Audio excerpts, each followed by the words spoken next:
Bonjour à toutes et à tous, enfin j'ai envie de dire rebonjour à toutes et à tous, puisque c'est ma troisième vidéo aujourd'hui, enfin deuxième, plus un teaser, ou ce sera peut-être un teaser, j'en sais rien, on verra la longueur de la vidéo. Je vais revenir parce que je crois qu'aujourd'hui c'est la Saint Marc-Georges.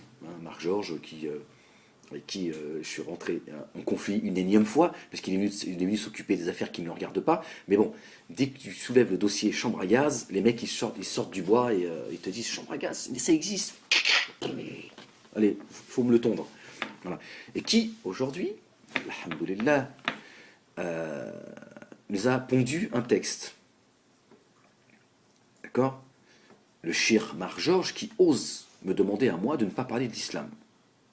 Disons que je ne comprends rien à l'islam et que voilà, je ne suis pas habilité à parler de l'islam. Non, mais j'ai quand même le droit de donner mon point de vue. Je veux dire, c'est aussi ça l'islam, Marc-Georges. C'est une miséricorde. D'accord. Ne pas dire tout et n'importe quoi, mais la miséricorde, c'est aussi de donner son avis. D'accord. Moi, je ne me suis jamais prétendu, je le dis, je le redis, je n'ai jamais dit que j'étais un exemple de piété, ou que j'étais un imam, un prédicateur, ou que sais-je. J'ai toujours précisé que quand je parlais d'islam, je parlais en tant que musulman, mais je ne représentais que moi-même.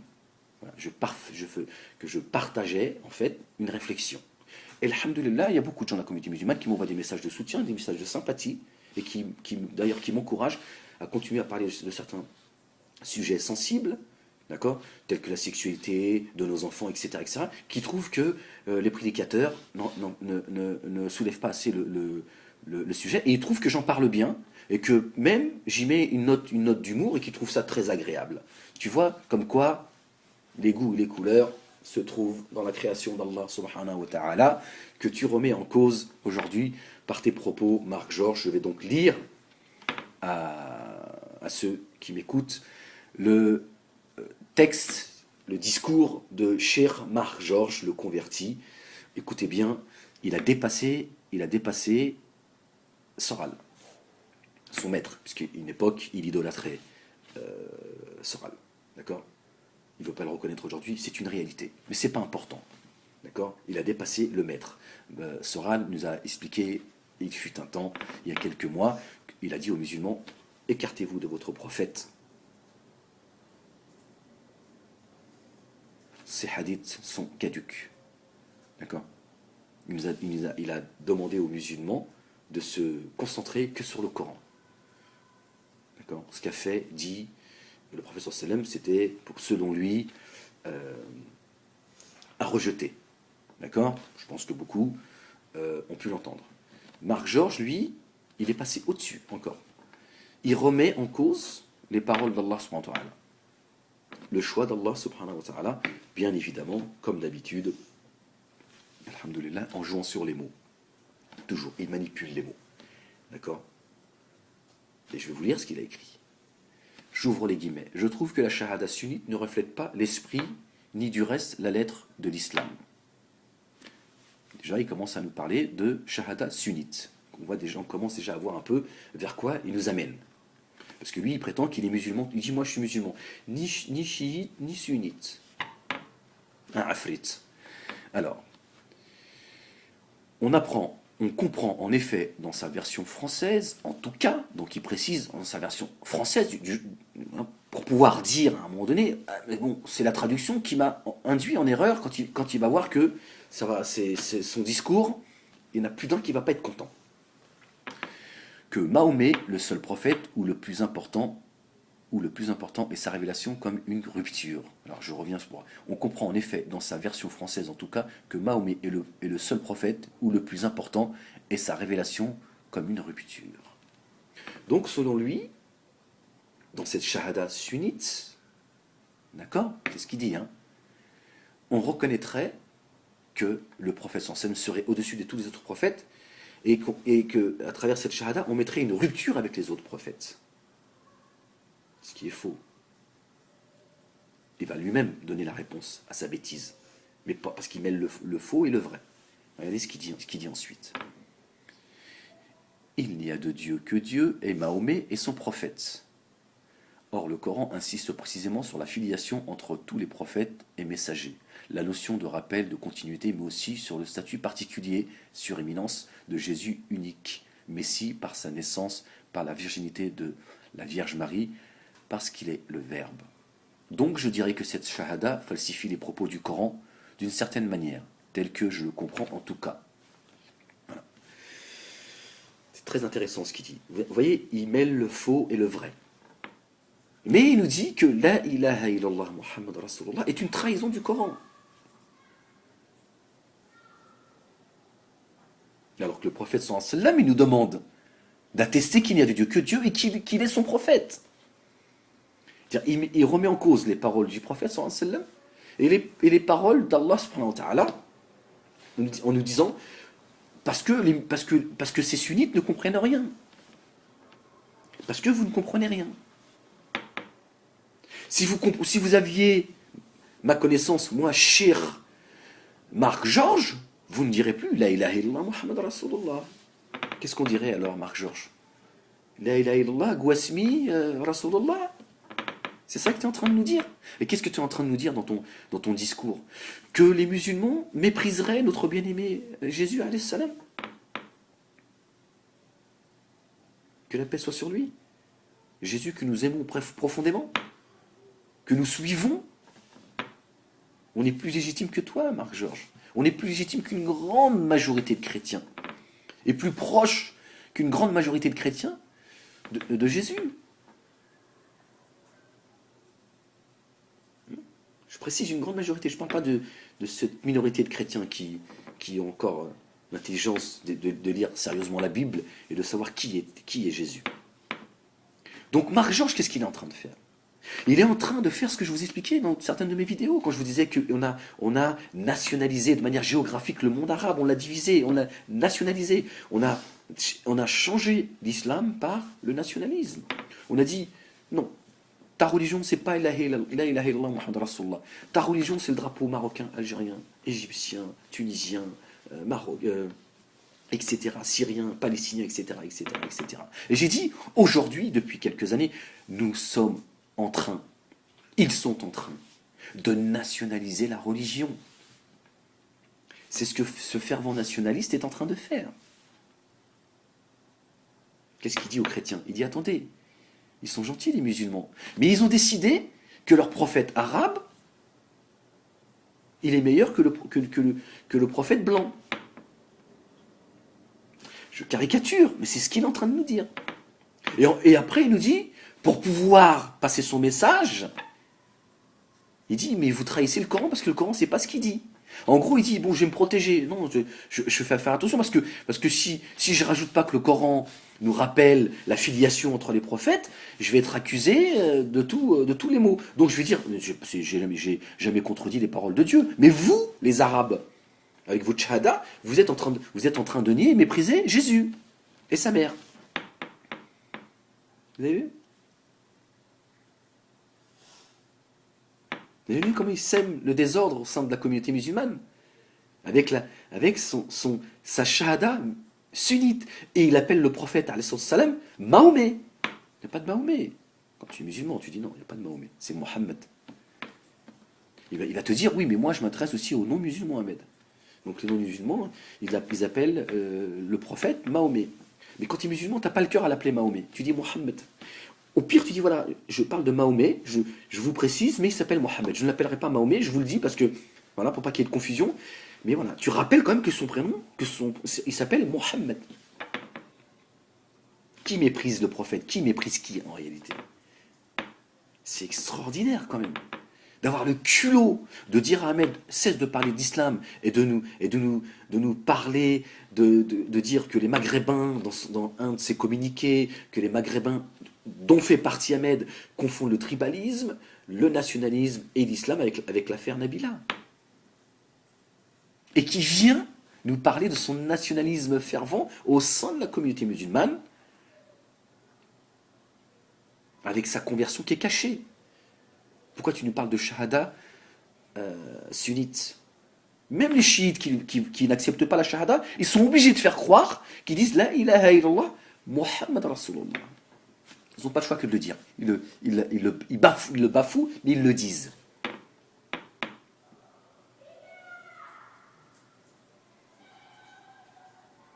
Et tu viens nous faire croire que nous on mépriserait notre bien-aimé Jésus, alayhi salam. Paix sur lui. On est simplement en train de te dire que le prophète, il est le sceau des prophètes. La ilaha illallah Muhammad Rasulullah. Il vient justement, il vient à travers le Coran rappeler le mensonge, la calomnie que certains ont proféré sur le prophète Jésus alayhi salam et les autres.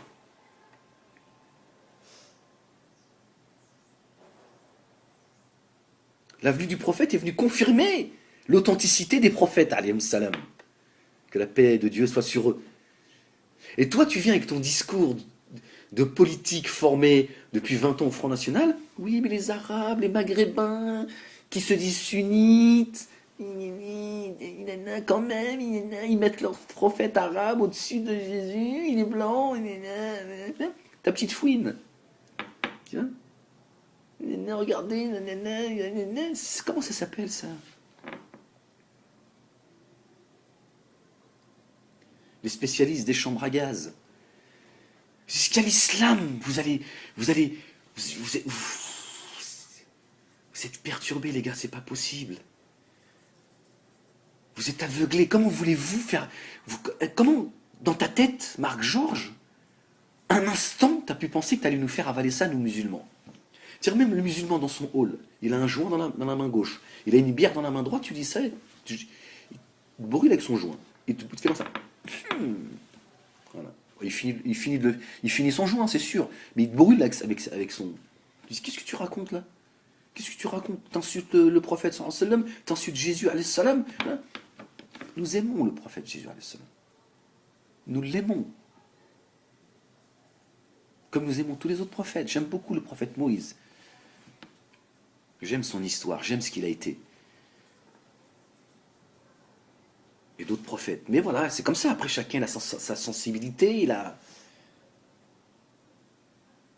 Et aux musulmans, ne crache pas sur Jésus. Plutôt crève un œil. Tu vois, pour te dire. Et toi, tu viens avec ton discours, là, complètement... Tu te drogues ou quoi, Marc Georges? Tu crois qu'avec ta manipulation verbale, tu vas tromper les gens? C'est pas possible de dire des choses pareilles. Qu'est-ce que ça veut dire? Je vais vous le relire d'un trait. C'est une pépite. Marc Georges, j'ouvre les guillemets. Je trouve que la shahada sunnite reflète pas bien l'esprit ni du reste la lettre de l'islam. On comprend en effet, dans sa version française en tout cas, que Mahomet est le seul prophète ou le plus important, et sa révélation comme une rupture. Il n'y a de Dieu que Dieu, et Mahomet est son prophète. Or, le Coran insiste précisément sur la filiation entre tous les prophètes et messagers. La notion de rappel, de continuité, mais aussi le statut particulier, suréminence, de Jésus, l'unique Messie, par sa naissance, par la virginité de la Vierge Marie, parce qu'il est le Verbe. Donc je dirais que cette shahada falsifie les propos du Coran d'une certaine manière, tel que je le comprends, en tout cas. Il n'y a de Dieu que Dieu, on ne voit pas le reste. Voilà. Il ne supporte pas que le meilleur des prophètes, le meilleur des hommes, est un arabe. C'est pas un arabe qui le dit. Je ne suis pas arabe. À mon grand regret, j'aimerais parler l'arabe littéraire, profiter des paroles d'Allah subhanahu wa ta'ala. Pouvoir pleurer quand je lis le Coran. Pouvoir trembler quand je lis le Coran. Pouvoir aimer encore plus Allah quand je lis et notre bien-aimé Mohammed sallallahu alayhi wa sallam quand je lis le Coran. Je n'ai pas cette chance. Enfin, cette chance, il n'y a pas de fatalité. Voilà. Mais c'est juste pour te dire, voilà, c'est pas l'arabe qui te parle. C'est le petit français de banlieue que tu méprises.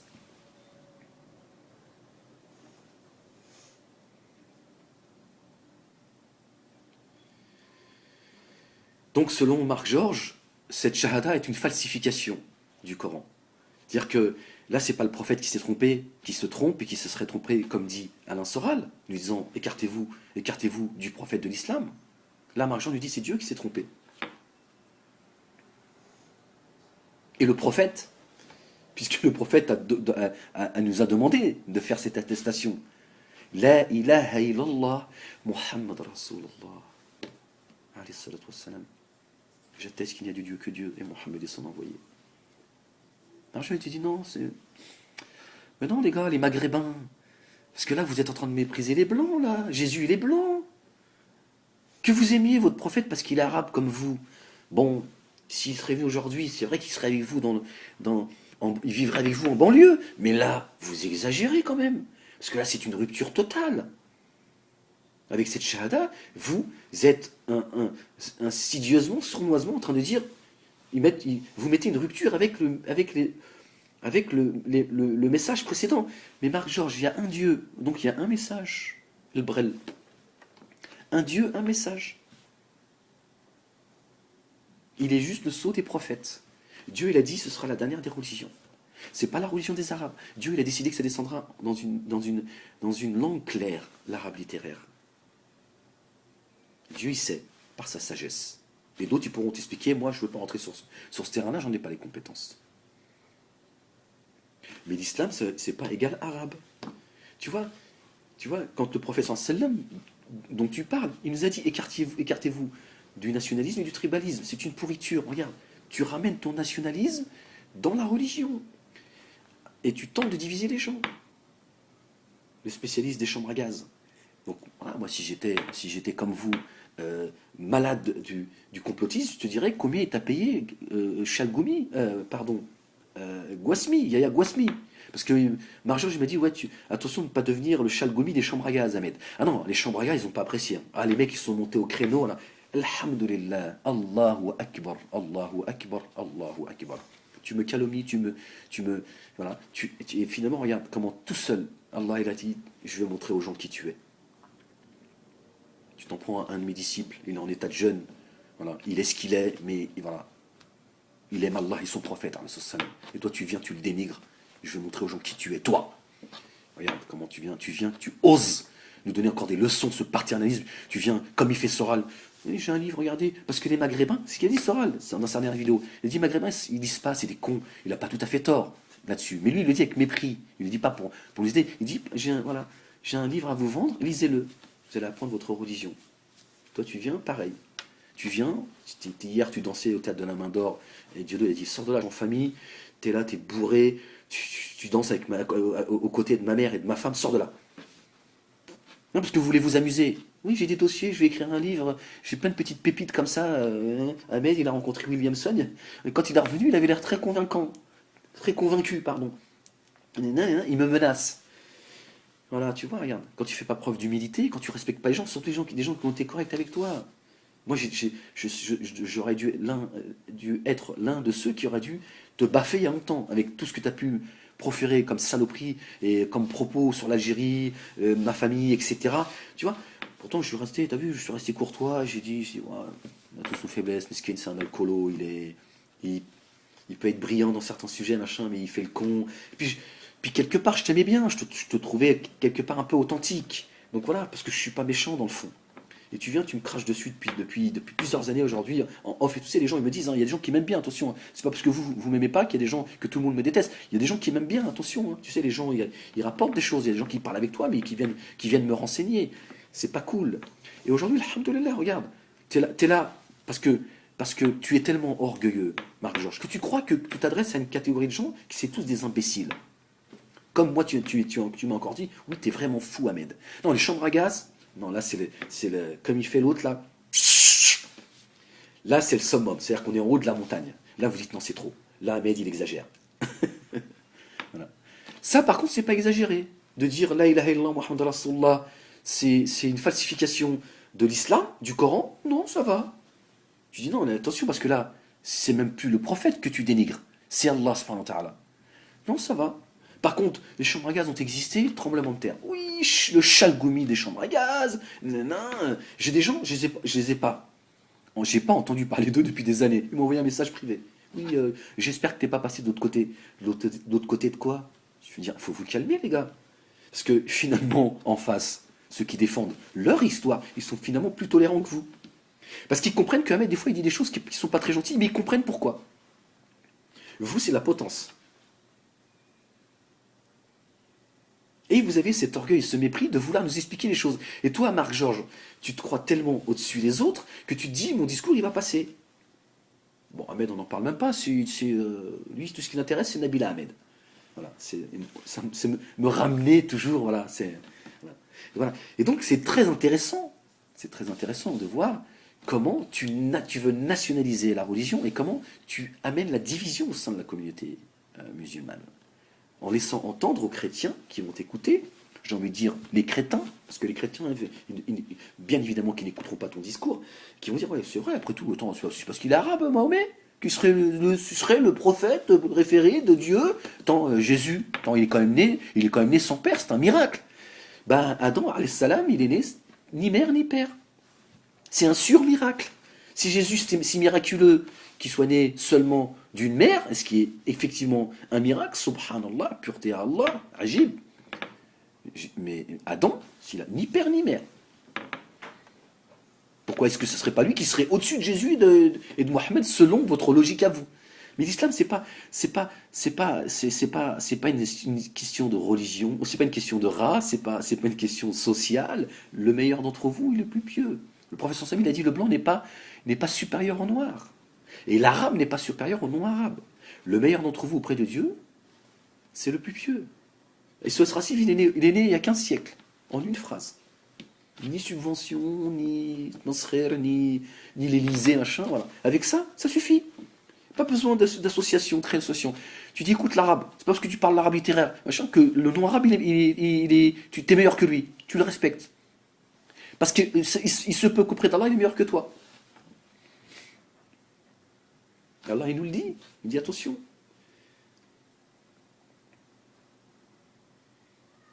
Et le blanc, c'est pareil. T'es pas meilleur que le noir, fais attention. Et toi, tu viens nous raconter tes histoires de nationalisme, de tribalisme au sein de l'islam. C'est extraordinaire. Tu as dépassé ton maître, Soral. Soral a dénigré le prophète, alayhi salam. Toi, tu as dénigré le prophète et Allah, subhanahu wa ta'ala. Enfin, tu te dénigres toi-même, tu ne trompes que toi. Certains pensent tromper Allah, mais en fait, ils ne font que se tromper eux-mêmes. D'accord? Donc, c'est très intéressant, je suis content, mon cœur, il est apaisé. Tu vois? J'étais très en colère aujourd'hui. C'est vrai que vous m'avez mis en colère. Je ne supporte pas l'injustice, j'y arrive pas. Hein. Des fois, je fais l'effort sur moi-même. Je ne supporte pas les gens qui racontent des histoires. Je me dis, c'est pas possible. Comment vous pouvez être comme ça? C'est pas possible. On a tous nos défauts. Moi-même, je fais des choses qui ne sont pas à faire parfois. Mais comment tu peux aller dire des saloperies comme ça? Ça te dérange pas, quoi. Alhamdulillah, Rabbil Alamin. Tu as montré par ta bouche qui tu es réellement. Avec les histoires de sunnites, chiites, blablabla, blablabla.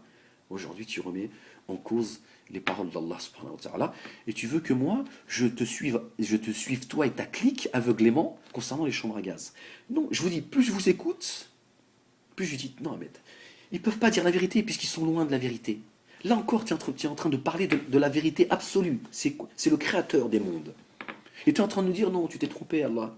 Bah oui, parce que t'as mis Jésus, t'as mis Mahomet, comme ça que tu le nommes, t'as mis Mahomet au-dessus de Jésus. Ça va, quoi. Je veux dire, déjà la France, il y a des endroits où on est minoritaire, c'est bon. Ça va pas non plus dans la religion, quand même. Alors là, je suis pas d'accord. Je trouve que c'est une trahison. Mais c'est pas de ta faute, Allah, puisque tu nous rappelles dans le Coran la filiation des prophètes. C'est ces Maghrébins. Ils sont cons, les Maghrébins. On n'arrête pas de leur dire. J'aurais dit l'autre fois, butez-moi tout ça. Une vidéo. Les jeunes, ils ont tapé dans une voiture de police. On ne sait pas ce qui s'est passé. C'est pas à faire, certes. Mais on peut peut-être expliquer pourquoi. Lui, il a dit, pourquoi les filles qui sortent pas, ils me butent pas tout ça? Marc-Georges, je sais pas, mais l'islam, il t'a pas apaisé. Hein. L'islam, ça t'amène à la paix. Toi, tu es toujours dans tes discours racialistes, nationalistes, tribalisme. Tu es du côté de la police. Moi, j'ai rien contre la police, mais tu es du côté de la police qui méprise et qui s'en prennent au peuple. Regarde, le jeune qui est décédé. Regarde, voilà. Maintenant, les Français, les Blancs, on va dire ça comme ça, sont traités comme nous. Tu nous traites en banlieue et comme on a été traités depuis longtemps. Quand je vous disais attention, aujourd'hui, vous êtes en train de rire de la banlieue. Demain, c'est vous qu'on va tabasser. Ils étaient à deux doigts de le traiter de terroriste, le pauvre. Il est mort sous une bombe des forces de l'ordre. Et si on pouvait les traiter de terroristes, on aurait fait. Mais comme en ce moment, nous sommes dans une situation très, très, très sensible, sinon, on risque de faire des gauchos des alliés de Daesh. Calmons-nous. Vous savez, aujourd'hui, ils ont tous envie de reconnaître l'État palestinien. Ça, c'est les Israéliens, quand ils vont mal, ils font Palestiniens, bien sûr. L'État, il existe. Ça fait 20 ans qu'on vous le dit. 20 ans qu'on vous... Attends, vous exagérez quand même. Ah bah non, on s'est pas compris. Bah, bien sûr. Ils ont peur, les gars. Ils ont demandé aux Égyptiens de vider le Sinaï, de faire une barrière, une zone tampon. Là, il y en a un camp israélien qui s'est fait planter. Là, je pense qu'il y en a, ils ont envie d'aller se battre pieds nus. Ils se disent non, moi je veux pas y aller avec les armes. Je veux y aller pieds nus. Ils sont tellement énervés. Tu vois, Marc-Georges, avec le temps, les choses finissent par s'expliquer. Voilà, donc je ne pouvais pas faire autrement que de revenir sur tes propos qui sont hallucinants, le spécialiste des chambres à gaz. C'est hallucinant ce que tu es en train de dire. La shahada sunnite, tu as inventé un mot. Ne reflète pas bien l'esprit du... Non, je suis choqué en fait. Je suis choqué par ton arrogance de croire que tu vas nous duper en jouant avec les mots. Parce que je te connais, hein. Je te connais. Hein. Je sais comment tu joues avec les mots. Et puis tu es là, tu vas dire, mais t'es fou, Ahmed. Tu sais, c'est le politique. T'es super énervé, t'es toi-même, tu rentres et dis, monsieur Moalek. Si, il va prendre un ton très calme et il va te dire, pardon, monsieur Moalek, un peu de calme, monsieur Moalek, un peu de tenue, monsieur Moalek. Nous sommes entre gens civilisés. Vous êtes en train de crier, vous faites peur à tout le monde. Vous faites peur à l'animatrice, vous faites peur à la ménagère. On n'est pas en bon bouli. Donc, on est là pour échanger. Parce que là, je crains que vous ne leviez la main sur moi, monsieur Malik. Donc, vous tempérez vos propos, vous respectez les gens. Hein. On vous a quand même éduqué dans cette république. C'est le mec il a envie de t'étrangler, mais il va te titiller comme ça. Et c'est ce que tu fais. On appelle ça la perversité. Tu es très pervers, Marc-Georges. Comme Soral, Dieudonné et d'autres. Et là, mon avis, à part ceux qui sont complètement stupides, je ne peux rien pour eux, pareil, tu prends le chemin de Soral, t'es plié, mon vieux. Alhamdulillah. Tu vois? Ceux qui mènent une guerre à Allah et son prophète, ils ont perdu d'avance. Voilà, donc je ne vais pas te remercier pour cette bêtise, mais sache-le, et je te le dis en toute honnêteté, mon cœur il s'est apaisé en disant tes conneries. Je me suis dit, Ahmed, t'inquiète-là, prends. Dieu, il est avec les patients, sois patient. Je suis une nature nerveuse, je suis un peu colérique, c'est comme ça, c'est ma nature, j'ai d'autres qualités. Et c'est vrai que voilà, dès que j'ai parlé de chambre à gaz, c'est sorti du bois. Chambre à gaz, qu'est-ce qu'il dit Ahmed? Chambre à gaz? Quoi, ils ont existé? Chargez le fusil. Williamson. Bah, Williamson, il a dit à Ahmed Moalek, il nous faudrait beaucoup plus de musulmans comme vous dans les églises. Oui, mais moi, j'aime la communauté chrétienne, monsieur Williamson, mais je ne suis pas chrétien. D'accord? Jésus est mon prophète, al-salam. D'accord? Mais moi, je peux rien pour vous. Par contre, si je peux vous aider et vous conseiller, pourquoi pas? Tu vois, Marc-Georges? Et je vais être net. Je lui ai tenu tête à Williamson. Je lui ai expliqué un peu, je lui ai dit un peu ce que je pensais. Et il m'a accordé, quoi? Le respect. Il s'est dit respect. Respect parce que tu me donnes envie d'aller à la mosquée, Ahmed. Voilà ce que j'ai lu dans ses yeux. Voilà. Donc, Marc-Georges, repens-toi, reviens à la raison, cesse de calomnier les gens. Fréquente un peu plus la mosquée, ouvre les livres. Je pense que ça te fera du bien. Voilà, je te salue.